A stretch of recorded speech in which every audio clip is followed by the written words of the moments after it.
হৃদয় ভাঙা গর্জন বইটা অনেকেই অনলাইন থেকে অর্ডার করতেছে, অনেকে আবার এই বই নিয়ে ভিডিও তৈরি করতেছে যারা, তাদেরকে আমি বলতে চাই আপনারা সকলেই হৃদয় ভাঙা গর্জন বইটাকে নিয়ে ভিডিও তুলে ধরছেন সোশ্যাল মিডিয়াতে।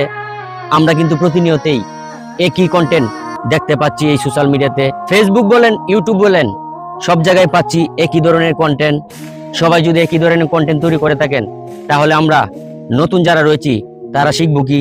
নিজের মেধা কাজে লাগাতে হবে, আপনার যা প্রতিভা আছে সেটা তুলে ধরতে হবে সোশ্যাল মিডিয়াতে। অন্যের স্ক্রিপ্ট কপি না করে আপনি নিজের মেধায় কাজ করে যান। সোশ্যাল মিডিয়াতে টিকে থাকতে হলে নিজের মেধায় কাজে লাগাতে হবে, শুধু পরিশ্রমী সফলতা নয়, নিজের বুদ্ধি মেধাকে কাজে লাগাতে হবে। নিজের বুদ্ধি মেধাকে যারা কাজে লাগিয়েছে তারাই হয়েছে দিন শেষে সফল। আপনিও যদি সফল হতে চান তাহলে নিজের মেধাকে কাজে লাগিয়ে উপরে উঠে যান।